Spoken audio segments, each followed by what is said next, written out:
नमस्कार, पांचजन्य के इस डिजिटल प्लेटफॉर्म पर आपका स्वागत है। मैं हूं तृप्ति। चंद्रयान 3 की सफलता ने इतिहास क्या रचा। इसरो और देश के वैज्ञानिकों के इतिहास के नाम पर इस सफलता का श्रेय लेने की राजनीतिक पार्टियों में होड़ सी लग गई है। अब चूंकि इस समय देश के प्रधानमंत्री नरेंद्र मोदी हैं और उनके शासनकाल में चंद्रयान 3 सफल हुआ है और मौसम चुनावी है, ऐसे में दुनिया भर में प्रधानमंत्री मोदी के शासनकाल में मिली इस उपलब्धि की तारीफें हो रही हैं।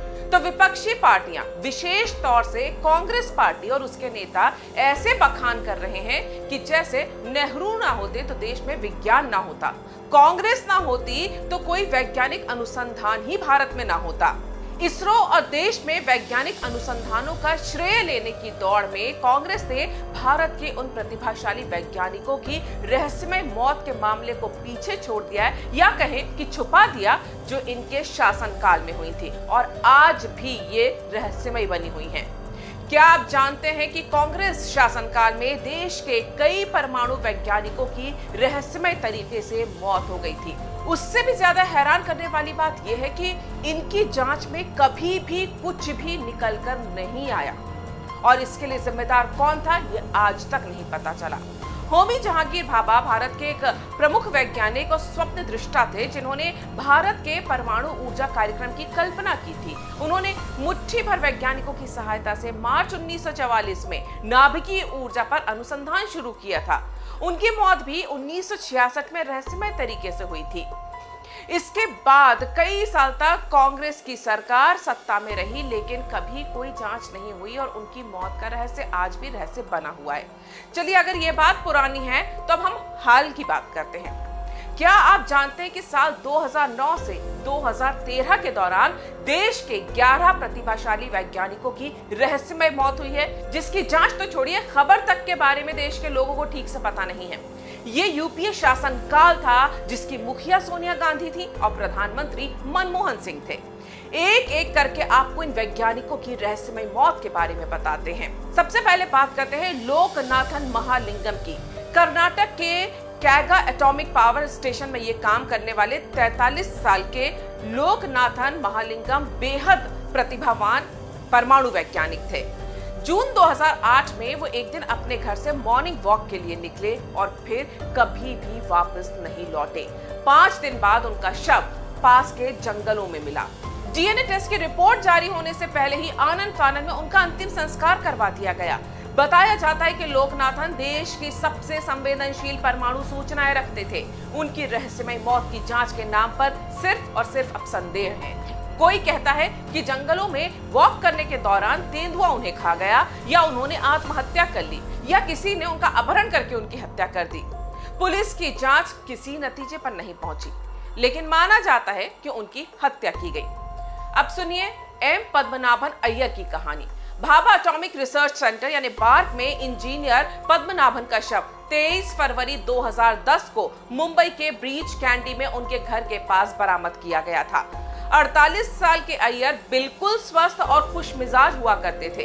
पुलिस की जांच में घर में किसी बाहरी का सुराग या फिंगरप्रिंट वगैरह नहीं मिले थे। फॉरेंसिक जांच में उनकी मौत का कारण अज्ञात यानी अनएक्सप्लेन्ड बताया गया। जब काफी समय तक इस मौत का कोई सुराग हाथ नहीं लगा तो 2012 में पुलिस ने मामले की फाइल ही क्लोज कर दी। हालांकि फॉरेंसिक रिपोर्ट आज भी चीख कर बताती है कि पद्मनाभन अय्यर की मौत सामान्य नहीं थी। के जोशी और अभीश शिवम की बात करते हैं। भारत की पहली परमाणु पनडुब्बी आईएनएस अरिहंत के ये दोनों इंजीनियर बेहद संवेदनशील प्रोजेक्ट से जुड़े हुए थे। अक्टूबर 2013 में विशाखापट्टनम नौसैनिक यार्ड के पास पेंडुरुति के पास उनका शव रेलवे लाइन पर पड़ा मिला था। मौके पर मौजूद लोग इस बात से हैरान थे कि वहां से कोई ट्रेन भी नहीं गुजरी थी। शवों को देखकर ये भी लग रहा था कि वो ट्रेन से नहीं कटे हैं। के जोश की उम्र सिर्फ 34 साल थी और अभीश शिवम 33 साल के थे। रेलवे पुलिस की जांच में हत्या का कोई सुराग हाथ नहीं लगा। हैरानी की बात है कि देश के इतने महत्वपूर्ण काम में जुटे इन दो नौजवानों वैज्ञानिकों की मौत की जांच कभी किसी बड़ी एजेंसी से नहीं करवाई गई। उमंग सिंह और पार्थ प्रीतम, ये दोनों युवा वैज्ञानिक 29 दिसंबर 2009 को भाभा एटॉमिक रिसर्च सेंटर यानी बार्क के रेडिएशन एंड फोटोकेमिस्ट्री लैब में काम कर रहे थे। दोपहर के बाद रहस्यमय तरीके से लगी एक आग में झुलसकर दोनों की मौत हो गई। फॉरेंसिक जांच रिपोर्ट के मुताबिक लैब में ऐसा कुछ नहीं था जिसमें आग लगने का डर हो। रिपोर्ट में साफ इशारा किया गया था कि मौत के पीछे कोई षड्यंत्र है। उमंग मुंबई के रहने वाले थे, जबकि पार्थ बंगाल के। बाद के तब के डायरेक्टर श्री कुमार बनर्जी ने फोन करके तब के राष्ट्रीय सुरक्षा सलाहकार M.K. नारायणन और प्रधानमंत्री कार्यालय के अधिकारियों को इस घटना की जानकारी दी, लेकिन आश्चर्यजनक तरीके से तब की सरकार ने इसे गंभीरता से लिया ही नहीं। इसमें भी संदेह की ढेरों वजह थी। इस लैब में कुल 5 वैज्ञानिक काम करते थे। उस दिन बाकी 3 छुट्टी पर थे। उमंग और पार्थ परमाणु रिएक्टरों से जुड़े एक बेहद संवेदनशील विषय पर शोध कर रहे थे। लैब में आग बुझाने में फायर ब्रिगेड को पूरे 45 मिनट लगे थे, क्योंकि आग ऐसी थी जो बार बार किसी चीज से भड़क रही थी, इसलिए उसे बुझाने में काफी मशक्कत करनी पड़ रही थी। जबकि किसी सामान्य पदार्थ की आग पानी के संपर्क में आते ही बुझ जाती है। बाद में जब दोनों वैज्ञानिकों के शव निकाले गए तो वो पूरी तरह से राख बन चुके थे। ये रहस्य बना रहा कि आग किस चीज से लगी थी, जिसकी गर्मी इतनी थी कि महज थोड़ी ही देर में 2 शरीर पूरी तरह से जलकर राख हो गए। मोहम्मद मुस्तफा के बारे में अब आपको बताते हैं। कलपक्कम के Indira Gandhi centre for atomic research यानी IGCAR के साइंटिफिक असिस्टेंट मोहम्मद मुस्तफा की डेड बॉडी 2012 में उनके सरकारी घर से बरामद की गई थी। इनकी उम्र सिर्फ 24 साल थी। ये तमिलनाडु के कांचीपुरम के रहने वाले थे और ये काफी तेज दिमाग थे। पुलिस रिपोर्ट के मुताबिक मुस्तफा की हथेली की नस कई बार किसी धारदार हथियार से काटी गई थी। एक डेथ नोट भी मिला था, लेकिन उसमें खुदकुशी की कोई वजह नहीं लिखी थी। पुलिस को कोई सुराग नहीं मिला और जांच बंद कर दी गई। इसी तरह तीतस पाल की बात करते हैं, जो पार्क में काम करने वाली एक साइंटिस्ट थी जिनकी उम्र मात्र 27 साल थी। ट्राम्बे के कैंपस में 14वीं मंजिल पर अपने फ्लैट के वेंटिलेटर पर लटकती हुई ये पाई गई थी।